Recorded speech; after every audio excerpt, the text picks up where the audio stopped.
This channel does not promote any violent, harmful, or illegal activities. All content provided by this channel is meant for an educational purpose only.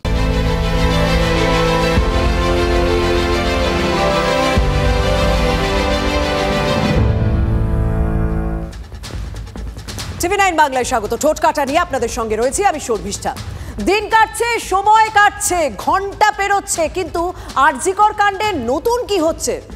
আজ হলো আবার CBI, এবার আরজিকর কাণ্ডেও। We want justice. Tilottama খুনে এখন বাংলা রীতিমতো ফুঁসছে, গলা চড়ছে প্রতিবাদের। খুনের নৃশংসতায় প্রত্যেকে শিউরে উঠেছি আমরা। ময়না তদন্ত রিপোর্ট দেখে বিশেষজ্ঞরা বলছেন, না, এটা একার কাজ নয়, জড়িত আরও কেউ কিংবা কেউ কেউ। তিলোত্তমার পরিবারও সেই কথাই বলছে, না সেই প্রশ্ন উড়িয়ে দেননি মুখ্যমন্ত্রীও। তবু 5 দিন পরেও আর কেউ গ্রেপ্তার হলো না কেন? পুলিশ এতদিন ধরে কি করছে? সেই প্রশ্নটা তো উঠবে, সেই প্রশ্নটা উঠতে বাধ্য। আর সেই প্রশ্নটা ঠোঁটকাটাও পড়ছে। আর সেই প্রশ্ন আজ হাইকোর্টেও উঠল। দেখুন, আরজিকর নিয়ে ইতিমধ্যেই 5টি জনস্বার্থ মামলা হয়েছে। আজ হাইকোর্টের দ্বারস্থ নির্যাতিতার পরিবারও। আবেদন, আদালতের নজরদারিতে তদন্ত চাই। ঠিক সেখানেই আদালতের সওয়াল জবাবে প্রশ্ন উঠল পুলিশি তদন্ত নিয়ে। পুলিশের ভূমিকায় অসন্তোষ প্রকাশ করেন প্রধান বিচারপতিও। কি বললেন? রাজ্যের কোনো আপত্তি ছিল না সিবিআই তদন্তে, যে কোনো মুহূর্তে প্রমাণ নষ্ট হতে পারে, তাই সিবিআই তদন্ত। তাহলে তিলোত্তমা খুনের তদন্তেও এবার সিবিআই। দেখুন, প্রথম থেকেই মুখ্যমন্ত্রী বলেছিলেন প্রয়োজনে সিবিআই তদন্ত হোক। নির্যাতিতার পরিবারের সঙ্গে দেখা করেও সোমবারও তাই বলেন। কি বললেন? ডেডলাইন রবিবার, তদন্তের কিনারা না হলে সিবিআই। এবং আমি চাই পুলিশ যত তাড়াতাড়ি সম্ভব দোষীদের গ্রেপ্তার করবে। আর রবিবার পর্যন্ত যদি তারা কুল কিনারা করতে না পারেন, কারণ ভেতরেও তো অনেকে আছে, তাহলে এই কেসটা আমরা আমাদের হাতে রাখবো না, আমরা সিবিআইকে দিয়ে দেবো।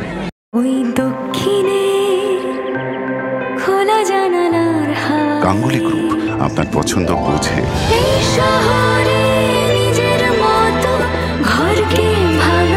গাঙ্গুলি গ্রুপ, ভরসার বসতবাটি। মুখ্যমন্ত্রী নিজেই বলেছেন, আর এই প্রসঙ্গ আদালতে তুললেন মামলাকারীর আইনজীবী বিকাশ রঞ্জন ভট্টাচার্য। তিনি বলেন, মুখ্যমন্ত্রী নিজেই তো বলছেন 7 দিন পর সিবিআই করা যায়। চিটফান্ড কাণ্ডে তৎকালীন পুলিশ কমিশনার নিজেই প্রমাণ নষ্ট করেছিলেন, এখানেও তাই হবে। তাই এই মুহূর্তে সিবিআই তদন্ত দেওয়া হোক। মামলাকারীদের পক্ষ থেকেও অবিলম্বে সিবিআই তদন্তের আর্জি জানানো হয়েছে, এমনকি রাজ্যও কোনো আপত্তি জানায়নি। আর কি, সিবিআই তদন্তের নির্দেশ দিলেন প্রধান বিচারপতি। সেই নির্দেশ দিতে গিয়েও প্রধান বিচারপতি কি বললেন? এটা পিকিউলিয়ার কেস। অন্য কোনো সাধারণ ঘটনার সঙ্গে এই ঘটনার তুলনা একেবারেই চলে না। পিকিউলিয়ার কেস, এমনটাই পর্যবেক্ষণ প্রধান বিচারপতির।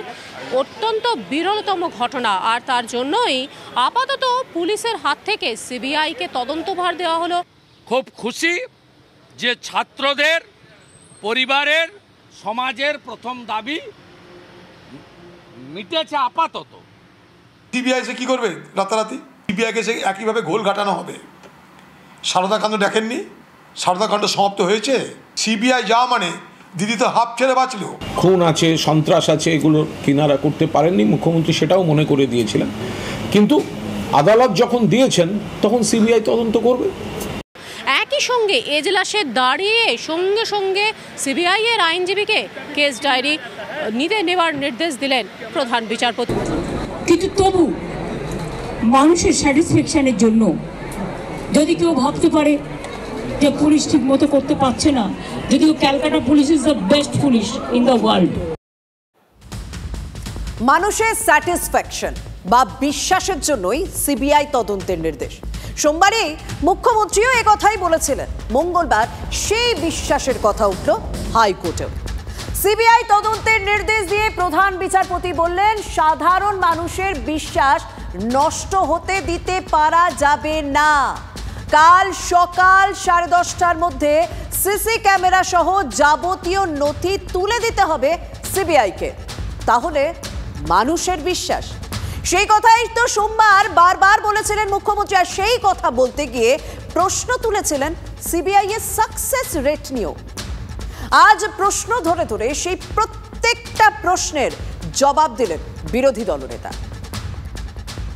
আর রবিবার পর্যন্ত যদি তারা কুল কিনারা করতে না পারেন, কারণ ভেতরেও তো অনেকে আছে, তাহলে এই কেসটা আমরা আমাদের হাতে রাখবো না, আমরা সিবিআইকে দিয়ে দেবো। তার কারণ হচ্ছে আমার এতে কোনো পাওয়ার লেনা দেনা কিছু নেই, আমি প্রথম দিন থেকেই বলছি, কিন্তু ওদের সাকসেস রেট খুব কম। Success rate highest, success rate highest. Tapasi মালিককে যখন খুন করে হত্যা করা হয়, ধর্ষণ করে, আজ পর্যন্ত বিচার হয়নি। সিঙ্গুরে দেবু মালিক পানিশমেন্ট পেয়েছে। এই কেসগুলো সিবিআই এর হাতে ছিল, রিজওয়ানুর কেসও ছিল, একটা কেসেরও বিচার হয়নি। রিজওয়ানুর রহমানের কেসে যারা অ্যাকিউজ তারা পানিশমেন্ট পেয়েছে, আর পুলিশের লোকদের মমতা ব্যানার্জি পানিশমেন্ট দেয়নি, এনওসি দিতে হয় স্টেট গভর্নমেন্ট। নন্দীগ্রামে যখন 14 জন গুলিতে মারা যায় বা 10 জন হারিয়ে যায়, আজও তারা ফিরে আসেনি। নন্দীগ্রামের কেসে জননী ইটভাটা থেকে অস্ত্র উদ্ধার, পানিশমেন্ট হয়েছে। নেতাই কেসে 10 বছর ধরে সাজা হওয়ার পরে জামিন পেয়েছে। এমনকি রবীন্দ্রনাথ ঠাকুরের নোবেল প্রাইজ চুরি হয়েছিল, সেই কেসটাও ছিল, মানুষ কোনো বিচার পায়নি। 90% কারেন্ট কেসে সাকসেস রেট আছে, আর 10% মাইনাস আছে সারদা রোজভ্যালির কেসে। সিবিআইয়ের জন্য মমতা ব্যানার্জি বাইরে ঘুরছে, কিন্তু তবু মানুষের স্যাটিসফ্যাকশনের জন্য যদি কেউ ভাবতে পারে যে পুলিশ ঠিক মতো করতে পারছে না, যদিও Calcutta police is the best police in the world, তাদের তদন্তের যে সিস্টেমটা, আমি খুশি যাতে সিবিআই এই কেসে কোনো দুর্বলতা শিথিলতা দেখাতে না পারে, তার জন্য কোর্ট মনিটরিং হয়েছে। ওই দক্ষিণে খোলা জানালার হাওয়া, গাঙ্গুলি গ্রুপ আপনার পছন্দ বোঝে। এই শহরে নিজের মতো ঘরকে ভালোবাসা। গাঙ্গুলি গ্রুপ, ভরসার বসতবাটি। তাহলে আদালতের নজরদারিতে সিবিআই তদন্ত। আরজি করে আন্দোলনকারীরাও তো সেই দাবি তুলেছিলেন এতদিন ধরে, আদালতের নজরদারিতে তদন্ত হোক। আর আজ হাইকোর্টের প্রধান বিচারপতিও বলেন 3 সপ্তাহ পর শুনানি, আর ওই দিনই তদন্তের অগ্রগতির রিপোর্ট দেবে সিবিআই। আর কি, আদালতের এজলাস থেকেই কেস ডায়েরি নিয়েছেন সিবিআই এর আইনজীবী। তাহলে এবার আন্দোলনকারীদের দাবি মেনেই হাইকোর্টের নজরদারিতে তদন্ত হতে চলেছে। সেটা হচ্ছে কলকাতা হাইকোর্টের প্রধান বিচারপতির এজলাসে থেকে একটা রায় এসছে যে তারা ইমিডিয়েটলি কোর্ট মনিটর সিবিআই ইনকোয়ারির কথা বলেছেন। আমরা আন্দোলনকারীরা এই রায়কে স্বাগত জানাচ্ছি। সাধারণ মানুষের মনে আস্থা ফেরাবার জন্য তারা একটা সিবিআইকে দিয়েছেন। সিবিআই তদন্ত করবেন এবং তদন্ত করে যত দ্রুত তদন্ত শেষ করতে পারবেন সেটাই আদালতের মূল লক্ষ্য। খুব খুশি যে ছাত্রদের পরিবারের সমাজের প্রথম দাবি মিটেছে আপাতত। আমরা আউটকাম চাই, আমরা চাই সিবিআই একদম স্টিপুলেটেড টাইমের মধ্যে চার্জ ফ্রেম করে এদেরকে ক্যাপিটাল পানিশমেন্ট ন্যায় সংহিতা আইনে দেওয়ার ব্যবস্থা আছে, সেই ক্যাপিটাল পানিশমেন্ট দিক। আমরা চাই এই কেসটা জুডিশিয়াল প্রসেসটা তাড়াতাড়ি হবে এবং তাতে আমরা ফাঁসির দাবি জানাবো। বিচার হবে এবং ফাঁসি প্রেয়ার দেওয়া হবে। পাশাপাশি তিনি এটাও বলেছিলেন যে কারোর যদি মনে হয়, পরিবার যদি চায় যে সিবিআই বা অন্য কোনো এজেন্সি তদন্ত করবে, তার কোনো আপত্তি নেই। মমতা ব্যানার্জি তো মুখ্যমন্ত্রী, আমাদের অভিভাবক, তিনি যা বলার তো বলেই গেছে। আমরা ওনাকে বলেছি আপনার যেটা ভালো লাগবে সেটাই করবেন, যেটা আমরা ন্যায় বিচার পাবো আপনি অবশ্যই। আমাদের করতে হবে না, উনি দিয়ে দেবেন। আমি ওনার বাবার সঙ্গে কথা বলেছি টেলিফোনে, কৌস্তব বাগচির টেলিফোনে। ওনার বাবা আমাকে যে কথা বলেছিলেন পরে অন্য স্টেটমেন্ট করেছেন। জিজ্ঞাসাবাদ করাই হয়নি যাতে তদন্তকে খানিকটা বিপথে পরিচালনা করা যায়, সেই যুক্তির উপরেই তো আদালত আমাদের সিবিআই নির্দেশ দিয়েছেন। এখন একমাত্র বলতে পারবেন মমতা আর বিনীত গোয়েল যে তারা কেন সুপারের স্টেটমেন্ট রেকর্ড করেননি, কেন প্রিন্সিপালের স্টেটমেন্ট রেকর্ড করেনি। মুখ্যমন্ত্রী তার কোনো যে আপত্তি থাকবে না, অন্য কোনো এজেন্সির হাতে তদন্ত যদি যায় আমাদের কোনো আপত্তি থাকবে না, এটা মুখ্যমন্ত্রী প্রথম থেকেই বলে এসেছেন। সে গুড নিউজ ফর আস, এবং স্টুডেন্ট যারা মুভমেন্ট করছে তাদের জুডিশিয়াল ইনভেস্টিগেশনের যে ডিমান্ড ছিল সেই ডিমান্ডটাও এর মধ্য দিয়ে আমি মনে করি পূরণ হয়েছে। কিন্তু এই রায়কে স্বাগত জানিয়েই আমরা এই কথা বলতে চাই যে কোর্ট মনিটরিং সিবিআই ইনকোয়ারি হলো মানে ন্যায় বিচার হয়ে গেল, এরকম ভাবার কোনো প্রয়োজন নেই। যতক্ষণ না অবধি প্রকৃত দোষীদের শনাক্ত করা হচ্ছে, প্রকৃত কালপ্রিটদের শনাক্ত করা হচ্ছে, অ্যারেস্ট করা হচ্ছে এবং যথাযোগ্য শাস্তির ব্যবস্থা করা হচ্ছে, ততক্ষণ অবধি আমাদের এই আন্দোলন চলবে। দোষীদের শাস্তি চাই, সবাই সেটাই চায়, আর সেই পথে হেঁটেই এবার আদালতের নির্দেশে সিবিআই তদন্ত। কি বললেন নির্যাতিতার বাবা, শুনুন। এটা শুনুন, খুশি হওয়ার দেখতে পাচ্ছি না। আমরা ন্যায় বিচার চাইছি। এমন কিছু তো হয়নি যে কালকে আমার মেয়েটা বাড়ি চলে আসবে। আমার যেমন ডিউটি যায় প্রতিদিন সকালবেলা বিকালে আবার রিটার্ন চলে আসবে, সেরকম তো কিছু হয়নি এখনো। যখন কিছুটা বিচার পেলে আমাদের শরীরের শান্তি, মনের শান্তি, আমার মেয়েটার আত্মার শান্তি পাবে, আর কিছুই বলতে পারবো না। এদিকে হাইকোর্টে আরজিকর মামলা শুনানি যখন চলছিল সেই পর্বে অতি অবশ্যই বাড়তি গুরুত্ব পেয়েছে একটা দিক, এই ভয়াবহ ঘটনায় প্রমাণ যাতে কোনোভাবেই নষ্ট না হয় এই দিকটি। সতর্ক আদালতও, কিন্তু আরজিকর কর্তৃপক্ষ তারা কতটা সতর্ক, নাকি বলবো আদৌ সতর্ক কিনা? গত কয়েকদিন ধরে আরজিকর মেডিকেল কলেজের 4 তলা সেমিনার হল সব আলোচনার কেন্দ্রবিন্দু, আর সেখানেই ধর্ষণ এবং খুন করা হয়েছে বলে অভিযোগ, অর্থাৎ ক্রাইম সিন। সেখানে তো ডু নট এন্টার বলে বোর্ড ঝুলিয়ে দেওয়ার কথা, তাই না? কিংবা দড়ি দিয়ে চারদিক ঘিরে দেওয়ার কথা, যেটা আমরা সব জায়গায় দেখি। তদন্তে সেটাই তো স্বাভাবিক নয় কি? কিন্তু এখানে যেটা হচ্ছে দেখুন দেখি, স্বাভাবিক ঠেকছে? আরজি করে সেমিনার রুমের ঠিক পাশেই ঘর সংস্কারের কাজ হচ্ছে, সব ভেঙে চুরে একশেষ। কত কাজ দেখছেন, কত ধৈর্যাপ করতে হচ্ছে এখানে লোকজনকে। আবার বলি, জায়গাটা কোথায়? অপরাধের যে ঘটনাস্থল সেই সেমিনার রুমের ঠিক পাশে। প্রশ্ন উঠছে, কেন হঠাৎ করে তড়িঘড়ি কেন সেখানে এই বিশাল কর্মযজ্ঞ হঠাৎ করে কেন শুরু হলো? যেখানে নির্মম মৃত্যু হয় এই নির্যাতিতা তরুণীর, ঠিক সেখানে পৌঁছে গিয়েছিলাম আমরা। সেমিনার রুম, ঠিক সেমিনার রুমের উল্টো দিক লাগোয়া রুম, দূরত্ব ধরুন ওই 5 থেকে 10 মিটার হবে, যে জায়গার ছবি আপনারা দেখছেন। সেখানে ভাঙচুর শুরু হয়েছে, সেই রুম, সেই লাগোয়া রুম তা ভাঙচুর করা হচ্ছে। কিন্তু কেন, প্রশ্ন উঠবেই।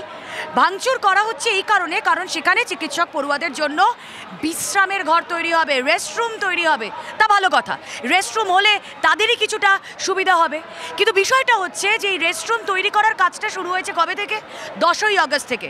ঘটনা ঘটেছে কবে? 9ই আগস্ট। ছবি যে আপনারা দেখছেন TV9 বাংলায়, এই ছবি অনেকগুলো প্রশ্ন তুলে দিচ্ছে। মুখ্যমন্ত্রী, মাননীয় মুখ্যমন্ত্রী 7 দিন সময় চাইছেন। এই সময়ের মধ্যে যত রিলেভেন্ট এবং দরকারি তথ্য প্রমাণ সেগুলো তো লোপাট হয়ে যেতেই পারে। রেস্টরুম বানানোর নাম করে তারা সেখানেই রেস্টরুম বানাতে যাচ্ছে যেখানে ঘটনা ঘটেছিল। তাহলে এখানে আমরা আশঙ্কা করছি যেখানে তথ্য প্রমাণ লোপাটের সম্ভাবনা থাকতে পারে। যে ছবি আপনারা দেখছেন এক্সক্লুসিভলি, সেই ছবি আজ এই মুহূর্তে দাঁড়িয়ে অনেকগুলো প্রশ্ন তুলে দিচ্ছে এই আরজিকর মেডিকেল কলেজে চিকিৎসক পড়ুয়ার মৃত্যু নিয়ে। রহস্য থেকেই যাচ্ছে। প্রশ্ন তো উঠবেই, এক নয় একাধিক প্রশ্ন উঠবে। এটা কিভাবে হতে পারে? সিবিআই তদন্তের আগেই কেন সংস্কারের কাজ শুরু হলো? প্রমাণ লোপাটের চেষ্টা হচ্ছে। এই ছবি সামনে আসার পরই হাসপাতাল চত্বরে শুরু হয়ে যায় তুলকালা, বিক্ষোভ দেখায় বামেরা।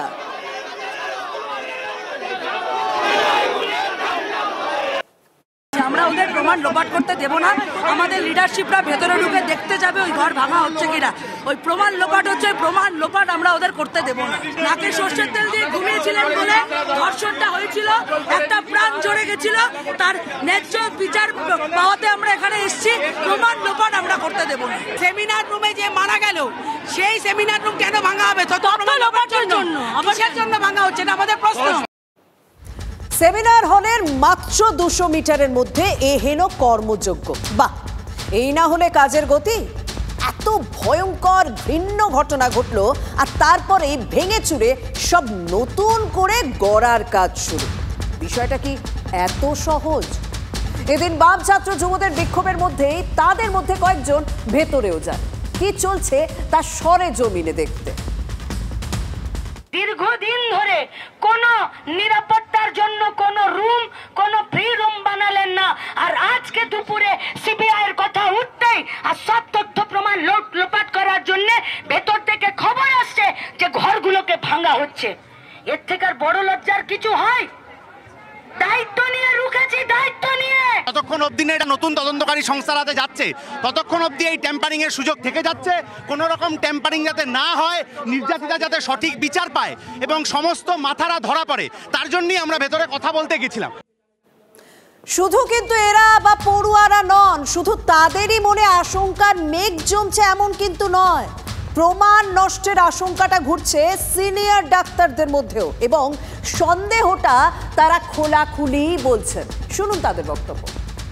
যে জায়গাতে একটা এরকম অপরাধ সংগঠিত হয়েছে সেই জায়গাটা এখনই এতদিন কিছু করা হলো না, এখনই সেটা রেনোভেশনের প্রয়োজন হলো। রেনোভেশন জরুরি, কিন্তু এই সময়টাই রেনোভেশনের দরকার হলো।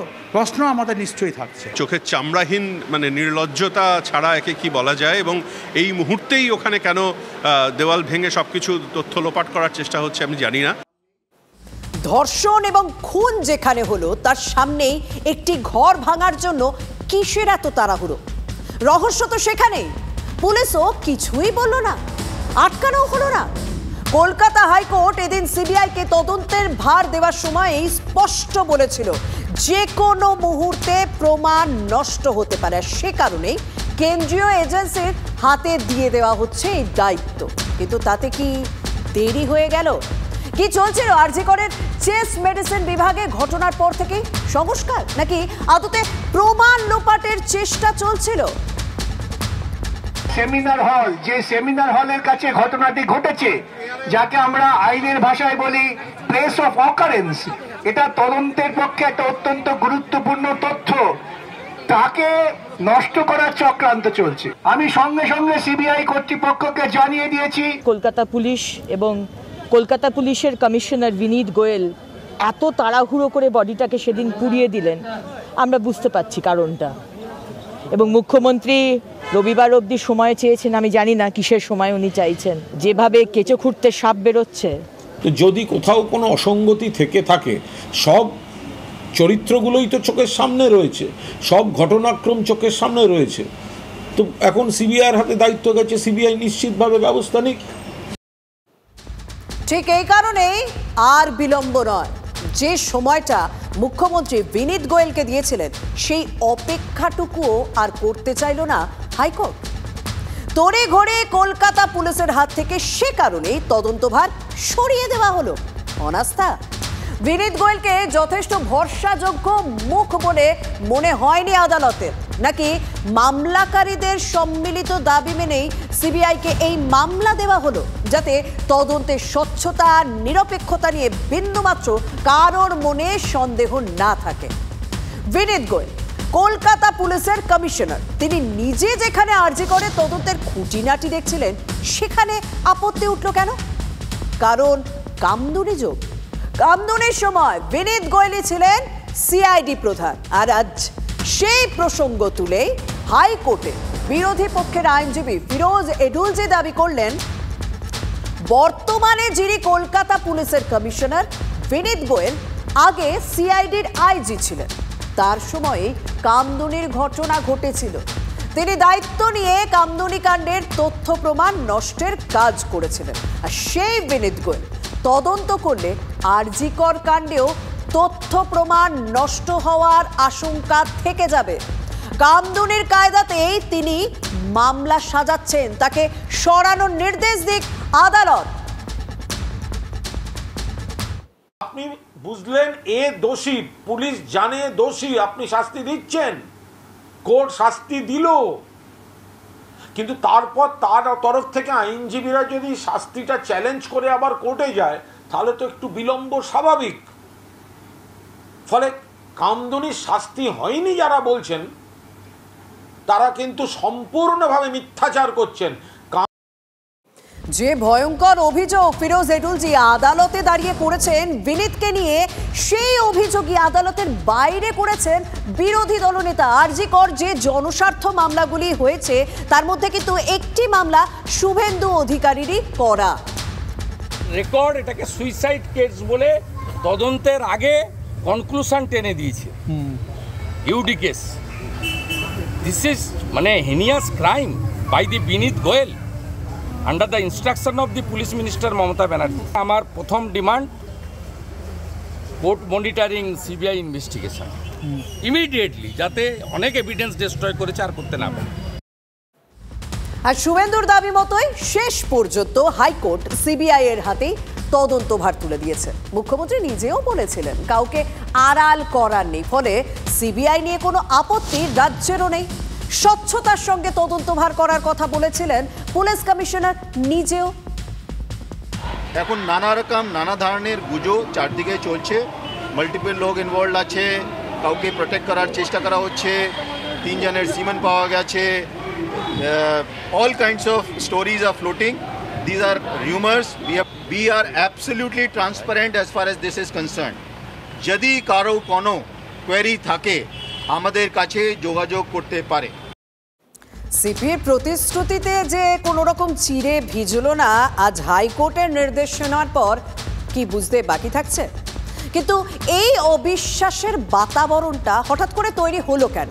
কেন বলা হচ্ছে পুলিশ তদন্ত ধামাচাপা দেওয়ার চেষ্টা করছে? তার অনেক কারণের একটা অবশ্যই এ পর্যন্ত মাত্র একজনের গ্রেপ্তারি, যেখানে ময়না তদন্তের রিপোর্টে ইঙ্গিত রয়েছে একজনের পক্ষে ওই ধরনের জঘন্য অপরাধ করা সম্ভব নয়। সেখানে সঞ্জয় ছাড়া দ্বিতীয় কেউ গ্রেপ্তার হয়নি। কেন কেন পুলিশ জোর দিয়ে বলতে পারছে না দ্বিতীয় বা তৃতীয় কেউ এই জঘন্য অপরাধে লিপ্ত ছিল না? কেন শুরুতেই আত্মহত্যা বলে চালানোর চেষ্টা হয়েছিল আরজি করের প্রশাসনের তরফে? এই কেনর উত্তর খুঁজতে বসলে কিন্তু সন্দেহগুলো একে একে জুড়লে পুলিশের উপর কেউ কি আস্থা রাখতে পারে? Going by the autopsy report itself, এটা মানে খুব লজিক্যালি বিষয়টা বলা যায় যে এটা কোনো এক ব্যক্তির কাজ নয়, কিন্তু কোর্টের সামনে আজকে রাজ্য সরকারের তরফ থেকে একটা বক্তব্য পেশ করা হলো, তারা বলতে চাইছেন যে এক ব্যক্তিরই কাজ। তো এই যে অবস্থান রাজ্য সরকারের বিভিন্ন ক্ষেত্রে বিভিন্ন সময় বিভিন্ন রকম, এগুলো কোর্ট সমস্তটা কগনিজেন্স নিয়ে কোর্টের যেটা বক্তব্য সেটা হচ্ছে কোর্ট কেস ডায়েরি দেখতে চায়। সম্পূর্ণভাবে গ্যাং রেপ হয়েছে। গ্যাং রেপ না হলে একজনের পক্ষে, ওই রোগা মতো একটা ছেলে, ওই একজনের পক্ষে এইরকমভাবে খুন করা, তাকে মার্ডার করা, তারপর তাকে রেপ করা, তারপরে সে ড্রিঙ্ক করেছে, তারপরে আবার রেপ করেছে, এটা সম্ভব নয়। আমাদের বিশ্বাস এটা একজনের কাজ নয়, আবারও বলছি এটা আমাদের বিশ্বাস, এটা অনেকে এর মধ্যে যুক্ত রয়েছে।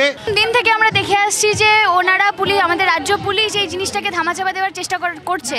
তো সেই থেকে আমাদের ওনাদের ওপর কোনো ভরসা ছিল না। 7 দিন মানে অনেক সময়, দোষী যে কোনো সময় লুকিয়ে যেতে পারে, মানে 7 দিনে আমরা মানে সে ধরাছোঁয়ার বাইরে চলে যেতে পারে। এই ইনভেস্টিগেশনের ল্যাচেস অ্যান্ড ল্যাকিউনা যেটা আমরা বারবার করে বলেছি, আমি যেটা আগেও বলেছিলাম, কোর্ট বিস্ময় প্রকাশ করেছিল ইনভেস্টিগেশনের বেশ কিছু অংশ নিয়ে, এবং 5 দিন হয়ে গেছে, সাবস্ট্যান্সিয়াল প্রগ্রেস অফ ইনভেস্টিগেশন কিছু নেই।